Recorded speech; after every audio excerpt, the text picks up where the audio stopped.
In 1991, the small Arab state of Kuwait was at the center of the last major war of the 20th century.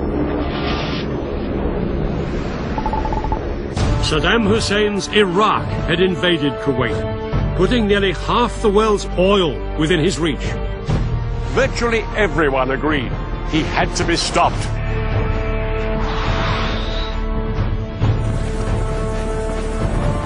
Over 1 million troops faced each other across the battlefield.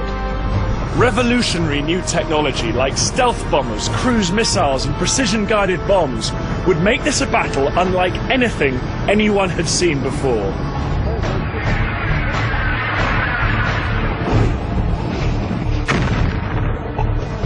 I'll be getting to grips with some of the challenges faced by the men and women on the front line in this new era of warfare. And I'll show how the commanders chose their tactics in a war dominated by cutting-edge technology and ruthless political calculation. With his seizure of Kuwait, Saddam Hussein threatened to hold the whole world to ransom. He warned that the fight that would follow would be the mother of all battles. Everything would now depend on the outcome of Operation Desert Storm, the battle for Kuwait.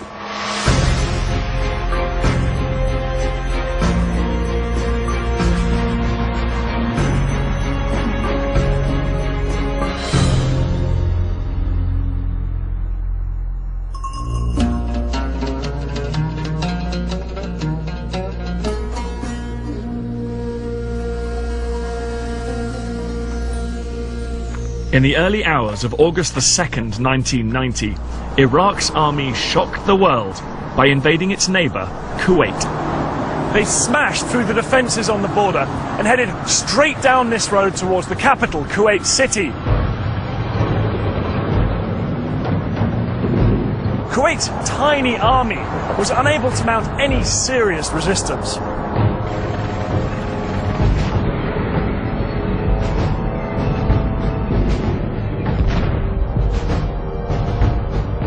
Thousands of Iraqi troops were soon swarming through the capital.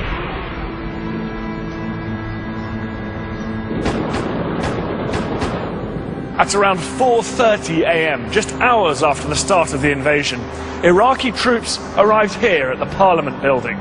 The guards were taken completely by surprise, and within minutes, Kuwait's parliament had been captured.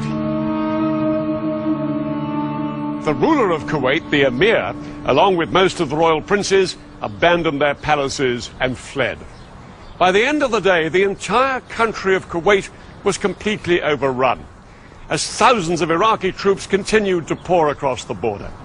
And they were all obeying the orders of one man, Saddam Hussein.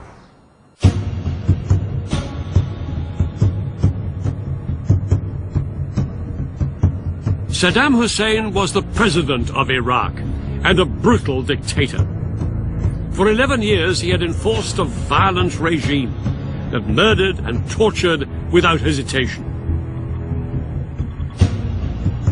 He'd built up the fourth largest army in the world with over 1 million troops. But his regime was in serious trouble. Not least because an 8-year war with his neighbor Iran had left him with a mountain of debt.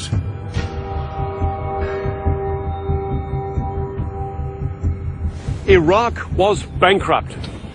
Saddam had to come up with a solution to his cash crisis, and it lay across the border here in Kuwait. This is Iraq, and here is Kuwait. Kuwait is almost floating on oil. Outside the capital, Kuwait City, oil wells cover much of the country. To the north, there are oil fields on the border with Iraq. Here in the center, the Burgan oil field is the second largest in the world. Altogether, Kuwait held 10% of the world's oil, and it was this vast wealth that Saddam had captured. Together with the Iraqi oil fields that Saddam already owned, he now had control of over 1/5 of the world's oil reserves.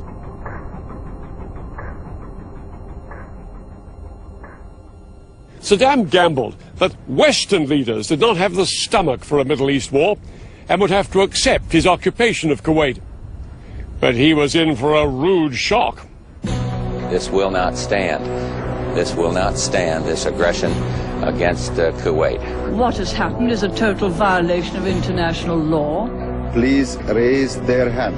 The United Nations condemned the invasion and called on Saddam to withdraw his troops from Kuwait.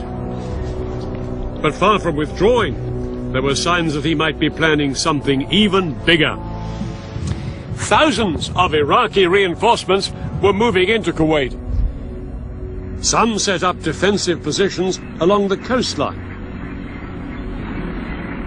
But most worrying for global leaders was the large number of troops and tanks driving right down through the country and massing on its southern border.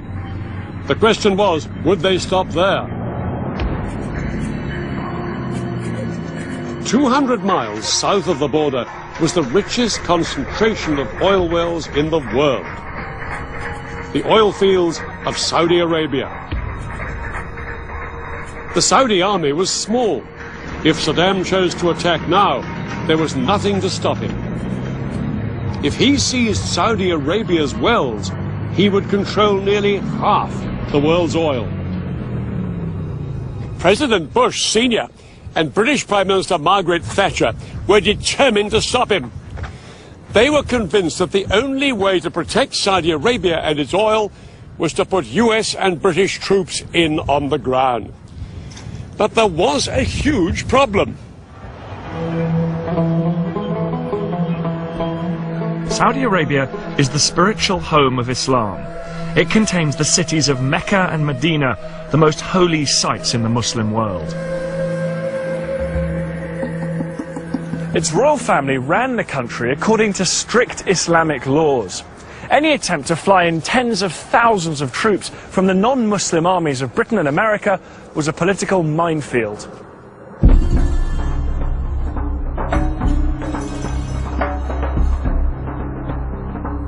On August the 6th, 1990, just 4 days after Iraq had invaded Kuwait, a top-rank White House team flew to Saudi Arabia to meet King Fahd. They offered to fly in thousands of US troops to defend the kingdom. King Fahd knew his meager forces couldn't stop Saddam Hussein if he chose to invade. And so, despite the risk of huge anger from devout Muslims, he immediately gave the Americans the invitation they wanted.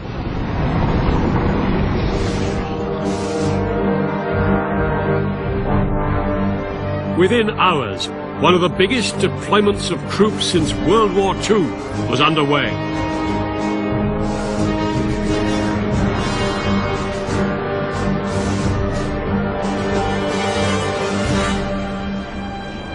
More than 250,000 American and British troops from bases in the US and Europe headed for the deserts of the Middle East.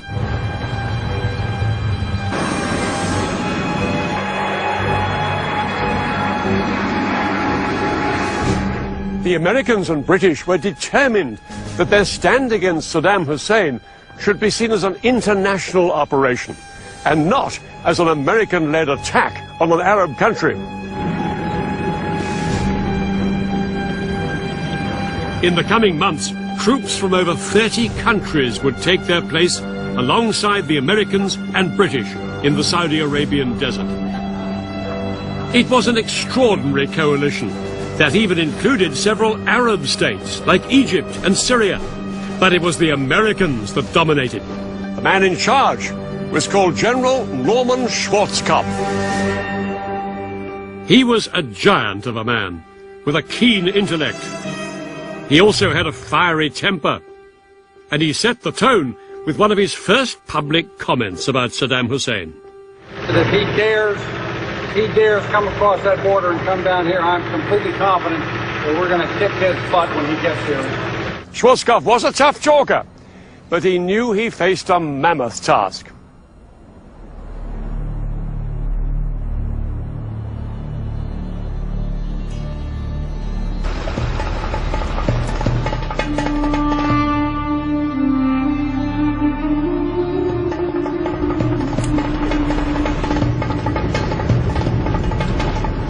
Many of the troops had been trained to go into battle on the green rolling hills of Europe.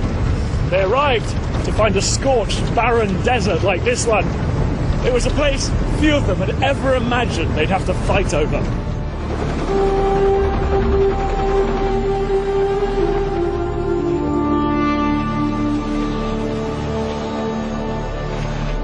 The sand clogged their engines, they got in their food, and no one was even sure it was stable enough to take the weight of the big American combat vehicles.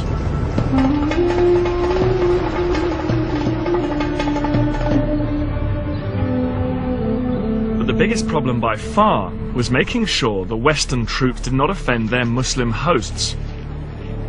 Even apparently innocent behavior, like female American troops wearing short sleeves, could cause huge offense in a country where women are expected to cover up completely. Troops were issued with instructions on how to behave appropriately in a devout Muslim country. US Army chaplains were even renamed morale officers so as not to cause offense, but it remained a fragile coexistence.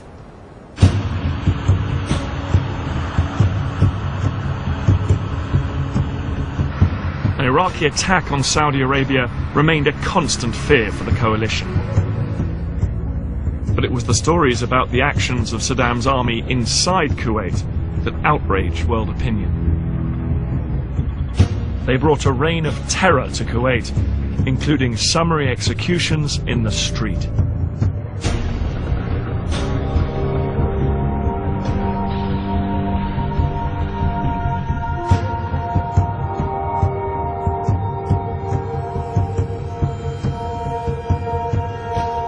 Saddam's men were looting shops, houses and factories across the city.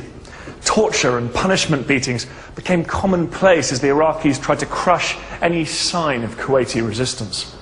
Some resistance fighters were even shot dead in front of their own families as a warning to everybody else not to get involved.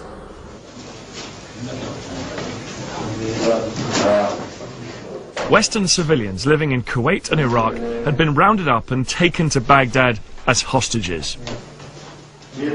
Saddam appeared with some of them on television in a clumsy attempt to show that they were being treated well. You are British or all of the moment, yes. Does Stuart get his milk? Yes. Meanwhile, his grip on Kuwait was tightening. Saddam Hussein had turned Kuwait into a defensive fortress. Hundreds of thousands of Iraqi troops were in and around Kuwait. Many of them dug in down here on its southern border. They'd built very heavily defended positions with great sand ramparts close to the frontier with Saudi Arabia. Behind them was a second line of defense with thousands of troops. And then about 100 miles further back, just inside Iraq, were Saddam's elite troops, the Republican Guards, waiting in reserve.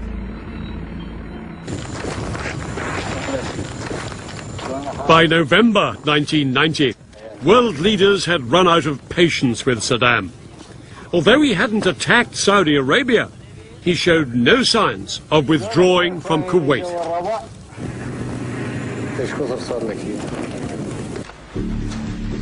So the UN Security Council passed a new resolution that changed the coalition's mission dramatically. 12 votes in favor, 2 votes against, 1 abstention. No longer would the coalition just defend Saudi Arabia.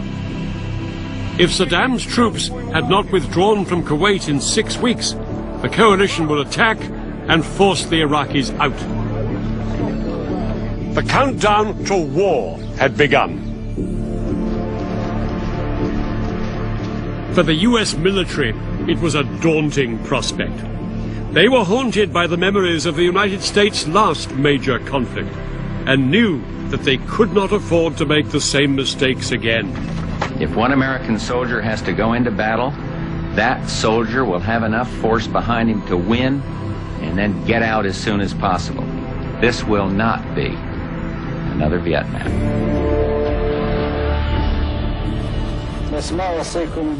But Saddam was determined that that was exactly what it would be.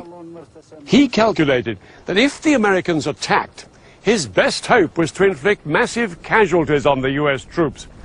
Saddam believed that after the Vietnam War, it was not something the US public would tolerate. And in 1990, he had the weapons to cause thousands of casualties in seconds.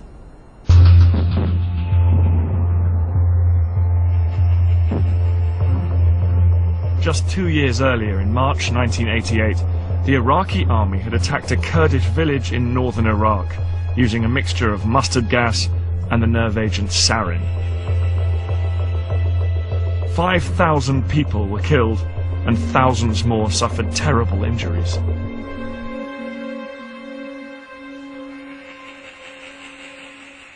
Throughout the coalition, every soldier lived in fear of an Iraqi chemical attack.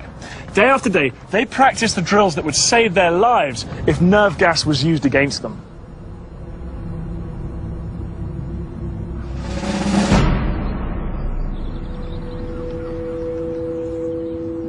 To understand more about what this meant to the coalition troops, I joined a British Army training exercise.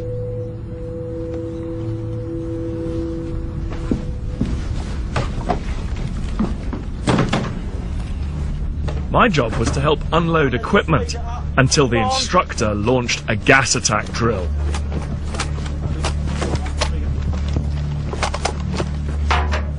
Gas, gas, gas!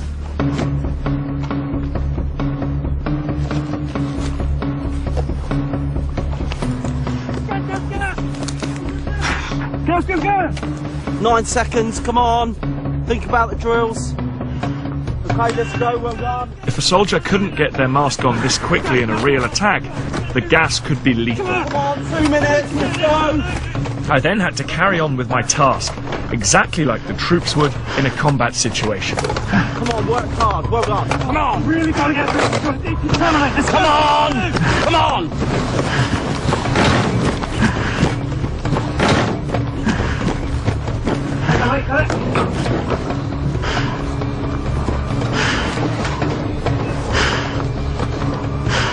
Down this side, down this side. Keep going, Come on. But gas masks make it impossible to breathe properly, as I was finding out. Excellent, well done, well done. I can't actually speak. I'm not getting enough air in here. 2 minutes. Come on, well done, well done.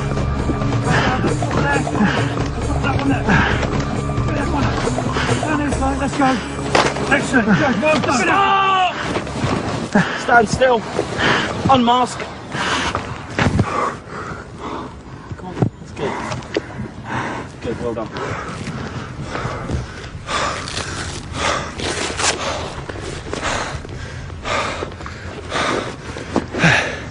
There's just no air in there at all, and the idea of fighting something like a battle under those conditions is absolutely unimaginable, and that's a lot harder than what I was just doing there, those shuttle runs.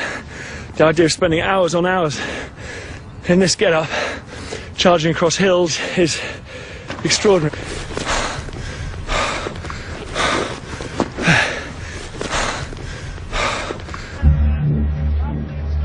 But in 1991, soldiers feared they really would have to fight while under chemical attack. Some of them were already suffering heat exhaustion just from wearing gas masks in training. Schwarzkopf knew that if it came to war, the greatest threat to his troops was Iraq's chemical weapons. And he also knew he would have to minimize American and coalition casualties. The key would be to keep his ground troops out of the battle for as long as possible.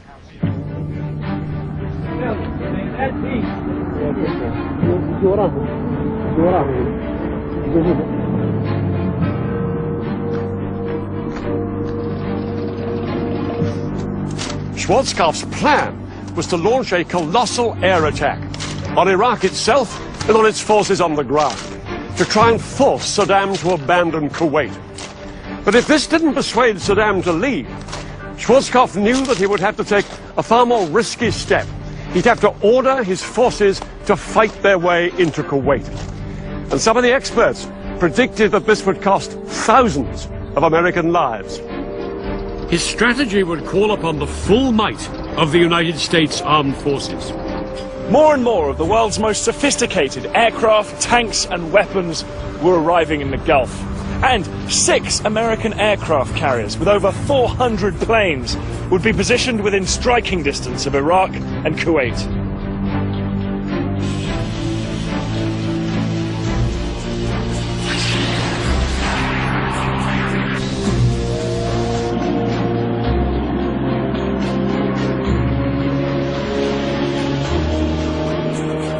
One week before the UN deadline expired, 750,000 coalition troops waited on the battlefield, as the politicians made one last attempt to find a diplomatic solution. The US Secretary of State, James Baker, met Iraq's Foreign Minister, Tariq Aziz, in Geneva. Both men knew that tens or even hundreds of thousands of lives were at stake. And James Baker warned the Iraqis not to use chemical weapons, reminding them that America had nuclear bombs. But 7 hours of talks ended in failure. If Iraq should choose to continue its brutal occupation of Kuwait, Iraq will be choosing a military confrontation which it cannot win and which will have devastating consequences. But Saddam remained as defiant as ever and promised his people a great victory. He warned that the Americans depended too much on technology. He boasted that Iraq could rely on the bravery and experience of its soldiers. Their faith would defeat the enemy. At midnight on January the 15th, 1991, the UN deadline expired. Across the world, people watched and waited. Everybody knew it was just a matter of time before the war began.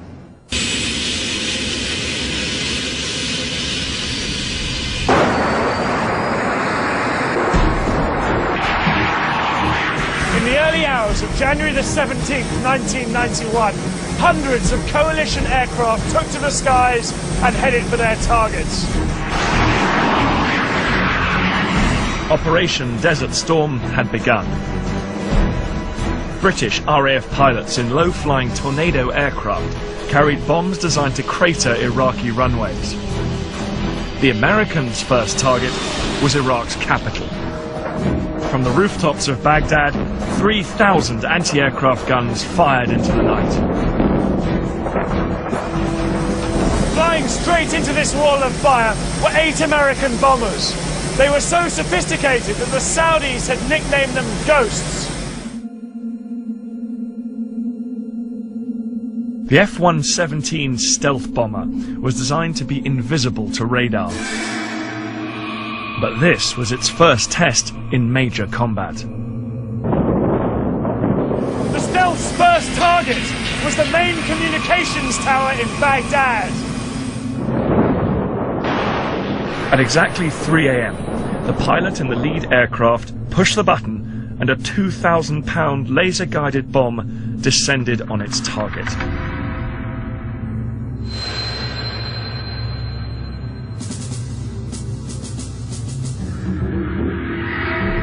Across the city, the ground shook as 14 more bombs from other stealths hit their targets. The aircraft turned for home. Cruise missiles launched from US warships knocked out the power stations and plunged the city into darkness. The air campaign, unleashed by the coalition against Saddam's Iraq, was codenamed Instant Thunder. It was the most powerful and focused use of air power in the 20th century. On the first night, coalition aircraft flew over 1,000 sorties. They hit power stations, radar and communication networks, airfields, and chemical weapons facilities. The aim was, first, to gain control of the skies above Kuwait and Iraq, and destroy Saddam's ability to coordinate his forces, and then to target the forces themselves.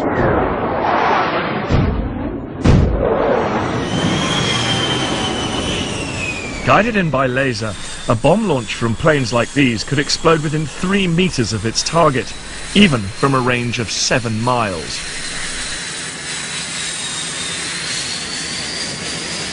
The bombing campaign had badly damaged Iraqi radar stations and gave Iraqi pilots little chance to respond. Rather than fly blind against the most sophisticated air force the world had ever seen, most of them opted to leave their aircraft inside hardened hangars and try and sit it out. Throughout that night and into the following day, American and coalition aircraft continued to attack Iraqi targets, including Saddam Hussein's palaces. Saddam Hussein was in fear for his life. He moved between safe houses to avoid the coalition attacks, but in public he would not be cowed. On Baghdad radio he declared that the mother of all battles had begun. And in secret he ordered his army to launch the weapon that he hoped would blow the coalition apart. Its target was a country over 700 miles from Kuwait.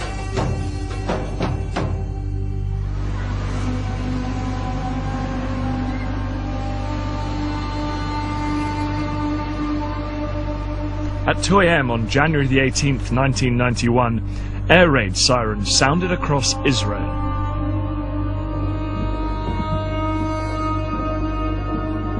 They warned of a Scud missile attack from Iraq heading for Tel Aviv, Israel's biggest city.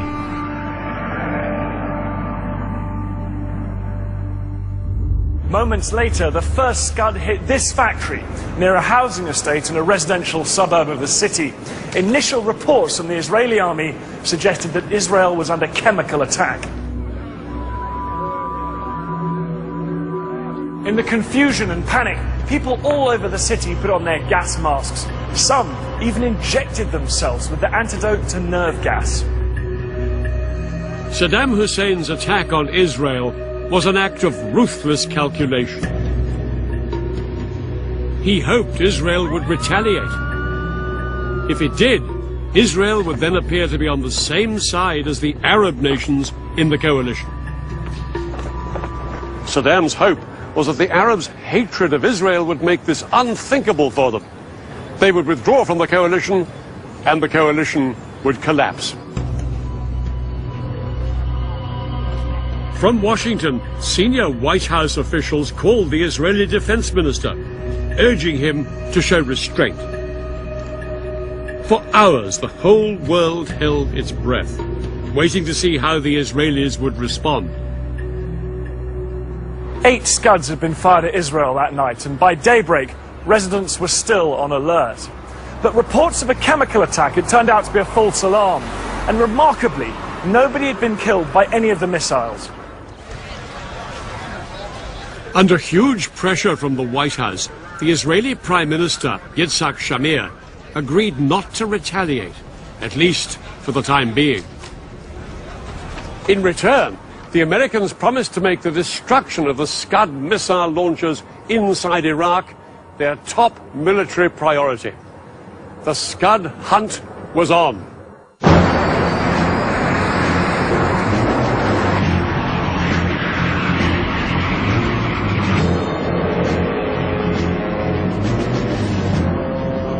Coalition aircraft began flying around the clock, searching thousands of square miles of empty desert, hoping to spot Iraq's estimated 20 mobile Scud launchers and then destroy them. For the American commander, General Schwarzkopf, it was a tough challenge. Finding the mobile launchers is like finding a needle in a haystack, as you can well imagine. Scuds continued to hit Israel, and Washington ordered Schwarzkopf to step up the search. By the 24th of January, 40% of the coalition's air sorties were diverted to Scud hunting, and special forces like Britain's SAS were sent into Iraq to try and destroy the launchers from the ground.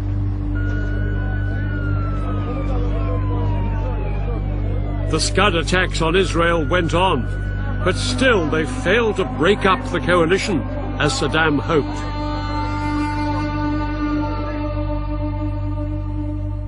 In a further attempt to weaken public support for the war, British pilots John Nichol and John Peters, shot down on the first night, were paraded on Iraqi television.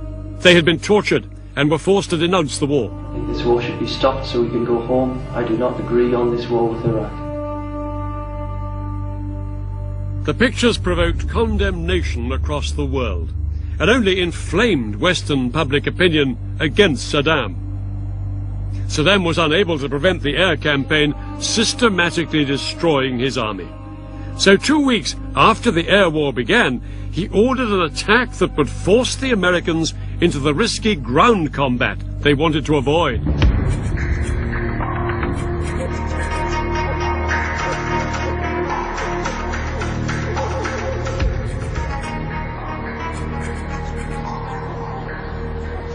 At around 8:30 p.m., Iraqi troops broke cover from their positions here in Kuwait and headed down there towards the Saudi border. Their movement was watched by an unmanned American spy plane, feeding pictures back to its operator. What do we have here? Crow. Let's see what they are. Man, this is something. Here we go. Closer, closer. And 2,253 hours. They've crossed the border. Crossed in Saudi Arabia. King Fahd's going to be pissed. Fahd Baby's going to be pissed. He's going to be hot. Yeah. The coalition had complete control of the skies over Kuwait, but not a single aircraft was close enough to stop the Iraqis. Where's our air? This is ridiculous. Frickin' bomber couldn't ask for any better target than that. The Iraqis took the coalition by surprise. They met little resistance and seized the Saudi town of Khafji, about 10 miles down the road. Go for it. Step up and smoke. Yep. Right to the right of that.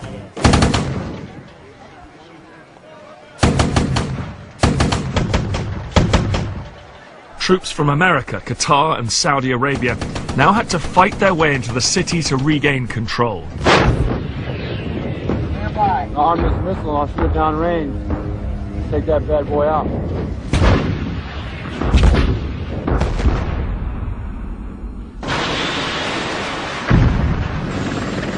And when air support finally arrived, they had a decisive advantage. I certainly would not want to be an Iraqi troop up there. Aircraft are swarming over that battlefield like gnats. After 2 days of fighting, coalition troops finally regained control. An estimated 38 Iraqis were killed and hundreds more captured, but the coalition had suffered too. In their first taste of ground combat, 43 coalition troops, including 25 US Marines, were killed. For some, it had been a sobering experience. I never expected that kind of fear, but you have to overcome it. Because if you don't overcome it, it's just like being defeated without actually being killed or anything like that.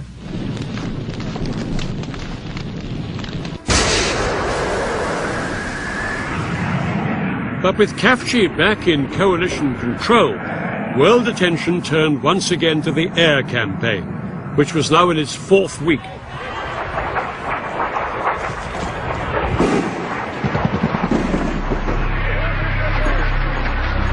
Television audiences across the world had become hooked on the extraordinary footage being beamed into their homes around the clock. It was all part of the public relations war. After their experiences in Vietnam, American commanders knew that unfavorable coverage might damage public support for the war. So they carefully managed what was actually seen by the watching world. Splash. Good. That was an excellent splash.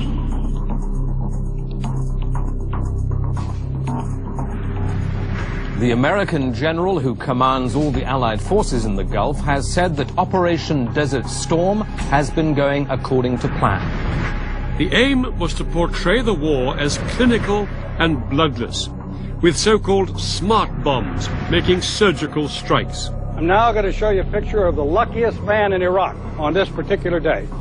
Keep your eye on the crosshairs. Right through the crosshairs. And now in his rearview mirror.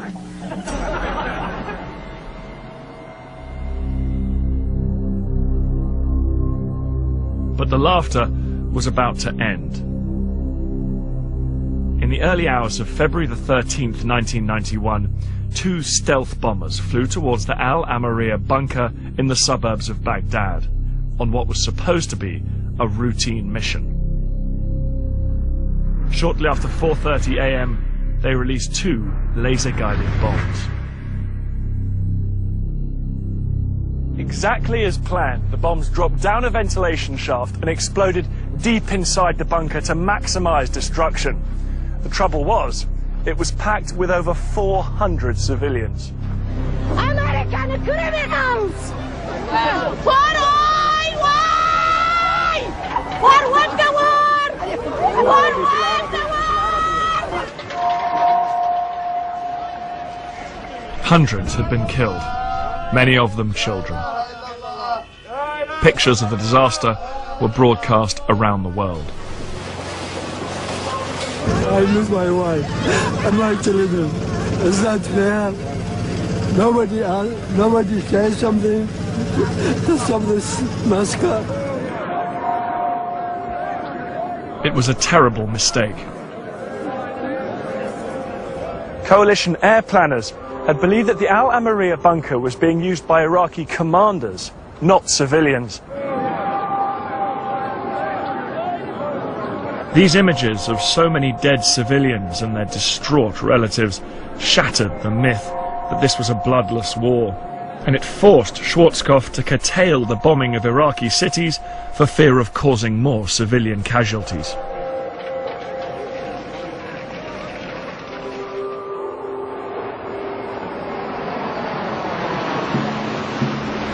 But the Iraqi army got no such reprieve. The air campaign had battered Iraqi targets for over a month, and still, Saddam had not withdrawn his army from Kuwait. Schwarzkopf knew coalition ground troops would soon have to drive them out, and in preparation, he intensified the airstrikes against the Iraqi front line.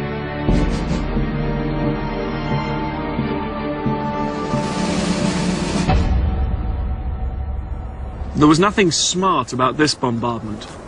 Old-fashioned planes, like the giant B-52s that had flown over Vietnam, dropped old-fashioned explosives and napalm on the Iraqi positions. When a canister of napalm hit the ground, it exploded in a mass of burning jelly, which incinerated anything it touched and sucked the air out of everyone's lungs within 50 meters. Coalition airmen flew around-the-clock bombing missions attempting to destroy 50% of the Iraqi armor. We're trying to get ready for the ground troops going in. So we're really trying to hit them hard in order to clear it out for the ground troops. We sent out 300 or 400, 500 bombs a day. Some of them weigh 1,000 pounds a piece, so it's unreal the tonnage going out here.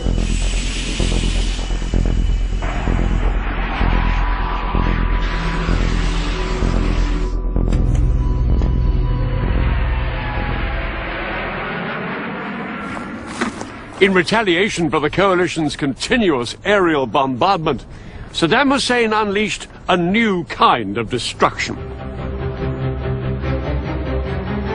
He ordered the Iraqi army to blow up the oil fields of Kuwait. It created scenes of apocalyptic devastation. It looks like what I envisioned hell would look like. The country of Kuwait is burning. Hundreds of wells were blown up, sending a wall of flame and smoke thousands of feet into the air. Pipelines were ruptured, storage tanks exploded, and huge lakes of oil pooled in the desert sand.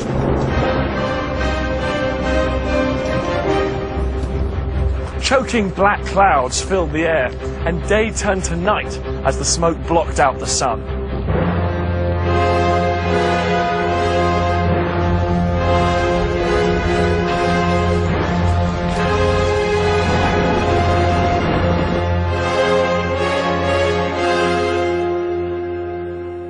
This piece of environmental vandalism only increased the pressure on Schwarzkopf to launch the ground campaign.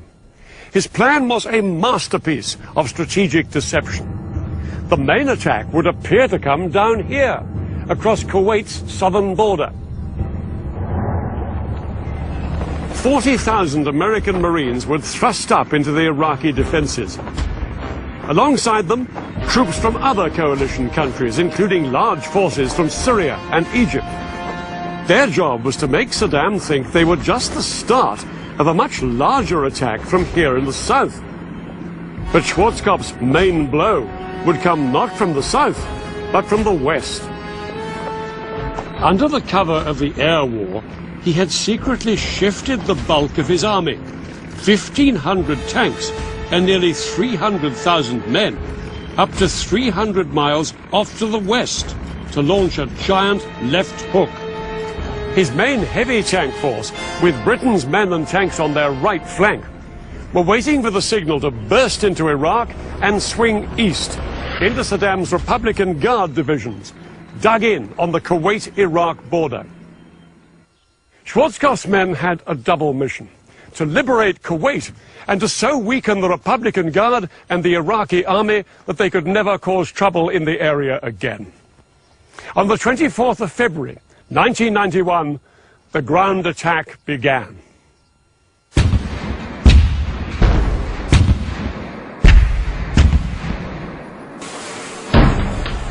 Out in the Gulf, the big guns of the US warships began a massive artillery barrage onto the Kuwaiti coastline.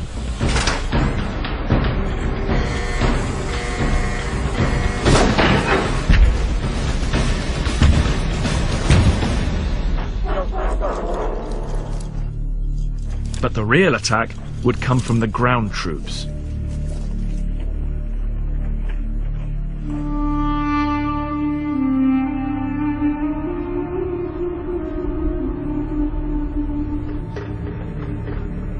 And the first to go in would be the US Marines. This is it. Have fun. Got an American flag in this pack right here we're going to raise in Kuwait. The Marines had to bulldoze gaps in huge banks of sand like this one, so the tanks and artillery could advance.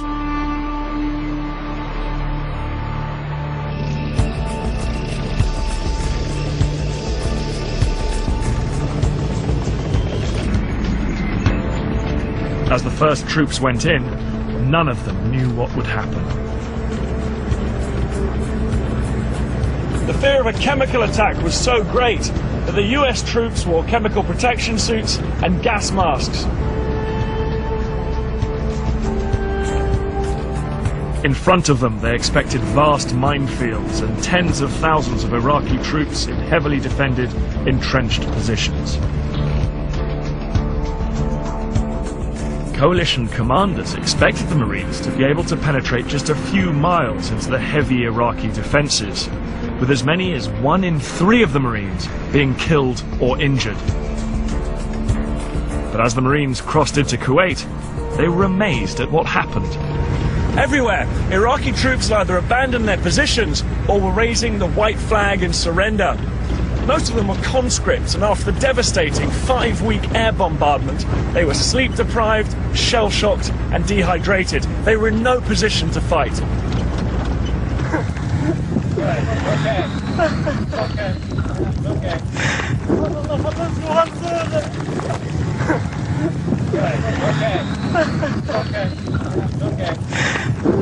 All right. Hey, let's go! Get up here! The Marines continued forward into Kuwait. There was little resistance, and nearly everywhere their progress was unopposed. Right now, I feel sorry for the people that are remaining on the enemy side because we're going to wipe them out. It's just a matter of time. the Marines were scoring a major success in their thrust up here into Kuwait, almost too successful. They and the Arab forces to the east and west of them were fast heading for Kuwait City. There was now a risk that some of the crack Iraqi units, like the Republican Guard up here, might retreat before Schwarzkopf's army could destroy them. So he brought forward the timetable for his main attack. He ordered his big left hook, including Britain's tank force, to go in 15 hours ahead of schedule. The British would go for Kuwait, and the US tanks would head for the Republican Guard.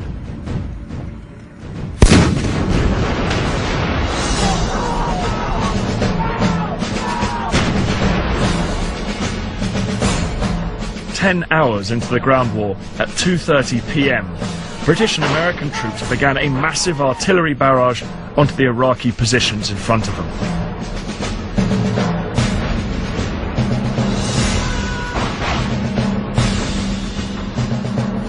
One of their key weapons was the multiple launch rocket system.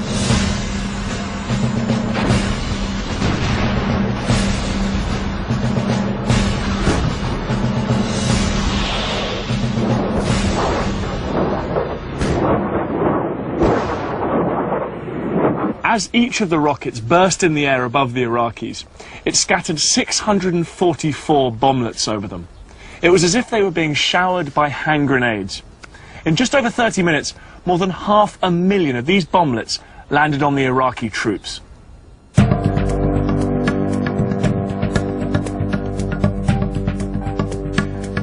As the artillery died down, more than 150,000 coalition troops and over 1,500 tanks began their advance.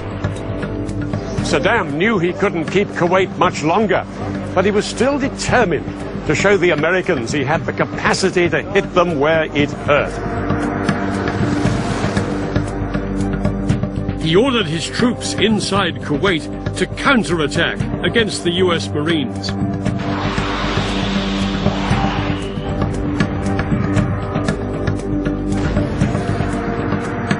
But they couldn't match the Americans' firepower, nor halt their relentless drive towards Kuwait City. However, Saddam still had one last sting in his tail.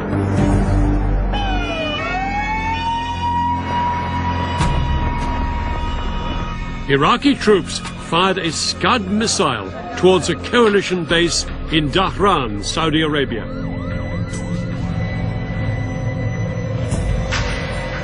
The resulting explosion killed 28 Americans, and 100 were left wounded.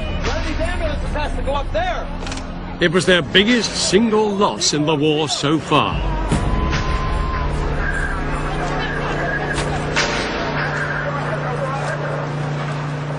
Despite this incident, the British and American troops had to keep up the speed of their advance. Saddam's army was collapsing by the minute, and every minute counted if Schwarzkopf was to be able to destroy the bulk of Iraq's military equipment before it escaped.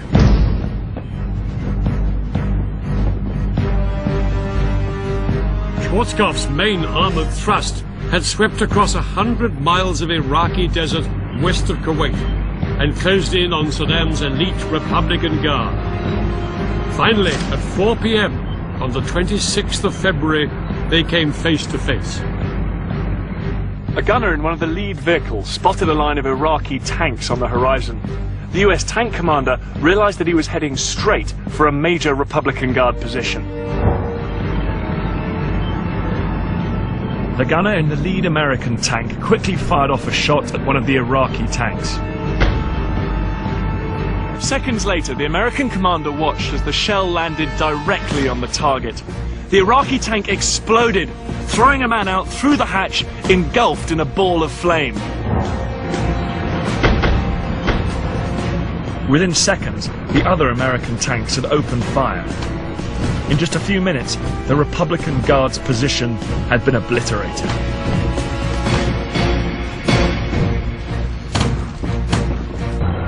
The Iraqi tanks had been utterly outgunned. The American tanks could score a hit on the move from over 2,000 meters away. Iraqi tanks were only accurate below 1700 meters, and they had to be stationary.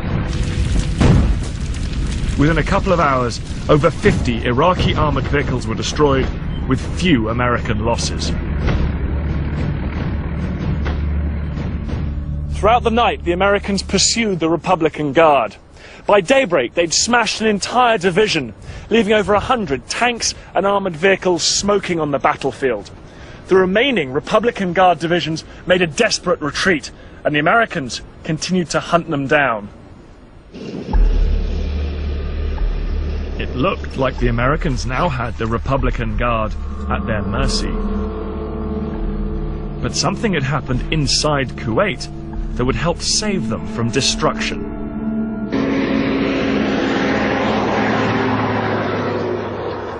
Iraqi troops had been fleeing from Kuwait City in any vehicle they could get their hands on. American commanders were determined to stop them. It led to one of the most controversial episodes of the war. Using laser-guided bombs, pilots attacked Iraqi vehicles along a stretch of this road leading north from Kuwait City. This created a roadblock, and behind it, hundreds of vehicles became trapped in a giant traffic jam. This made them totally vulnerable to the American aircraft overhead. Some of them were so desperate to escape that they drove off across the desert. Every available American aircraft was ordered into the attack, with devastating results.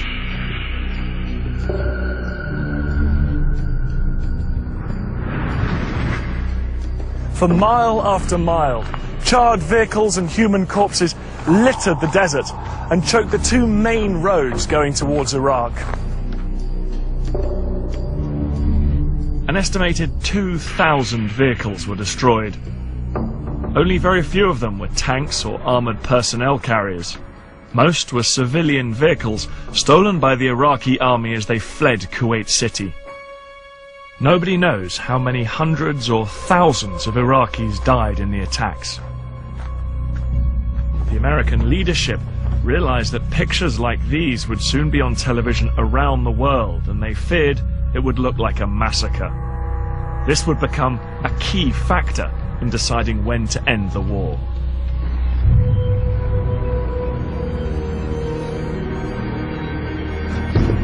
"36 hours later, coalition troops led by units from Kuwait's own army arrived in Kuwait City.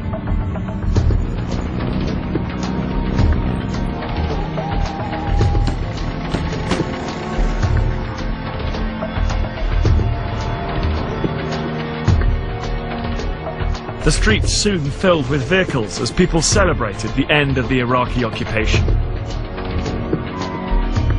Welcome in Kuwait! Welcome, Mr. Bush! Welcome!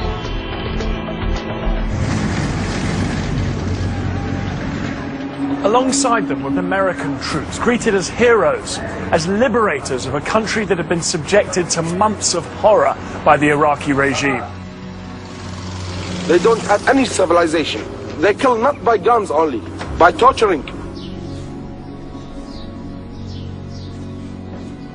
They brought them over here in this place, and they just shot them and killed them and left them for 5 days, just like a garbage.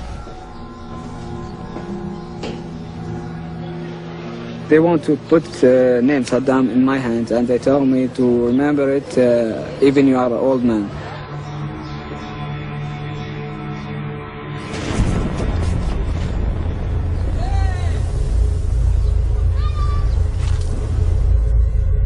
With the liberation of Kuwait, the main political goal of the war had been achieved. But the Republican Guard had not yet been destroyed.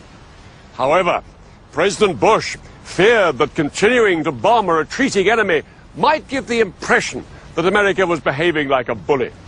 And so, on February the 28th, 1991, Bush declared a ceasefire. I am pleased to announce that exactly 100 hours since ground operations commenced and 6 weeks since the start of Operation Desert Storm, all United States and coalition forces will suspend offensive combat operations. The Gulf War was over.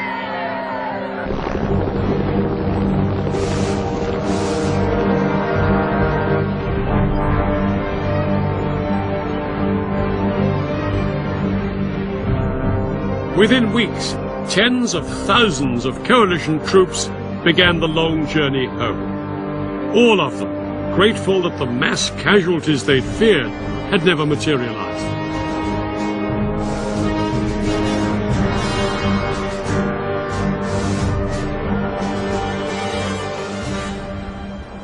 In total, 248 coalition troops were killed, far less than anyone had dared hope. Nobody knows how many Iraqis died, though some estimates put the figure at over 30,000, including 3,000 civilians. Despite the pre-war fears of the coalition, it had turned out to be one of the most one-sided battles in modern history.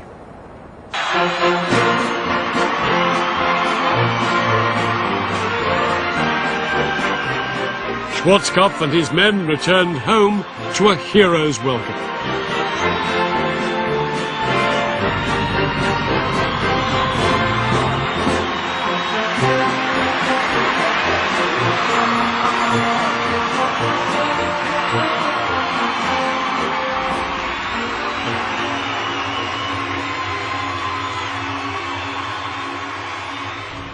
The Allies could have chased Saddam all the way to Baghdad, but they had no authority from the UN and no wish to become mired in Iraq.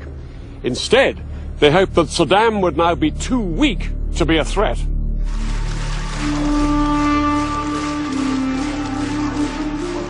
But Saddam's regime did not crumble as the Americans hoped. He crushed two uprisings that followed the end of the war and remained in power for another 12 years. Several thousand US forces remained in Saudi Arabia to keep watch on Saddam's army. Osama bin Laden has claimed that it was this presence of US troops in the Muslim Holy Land of Saudi Arabia that motivated him to launch a series of attacks against American interests. This culminated in the events of September the 11th, 2001. President Bush's son, George W. Bush, was now in the White House, and in response to the 9/11 attacks, he declared a global war on terror. As part of this war, he launched a US and British-led invasion of Iraq in 2003, which ousted Saddam Hussein from power. Thousands of British and American troops remain in Iraq to this day, dealing with the consequences. No one knows when they will return home.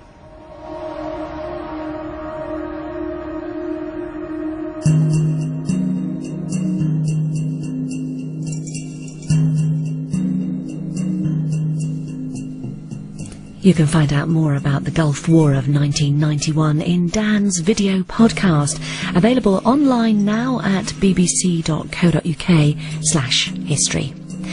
Next tonight on BBC Two, Jack D hosting Have I Got News for You?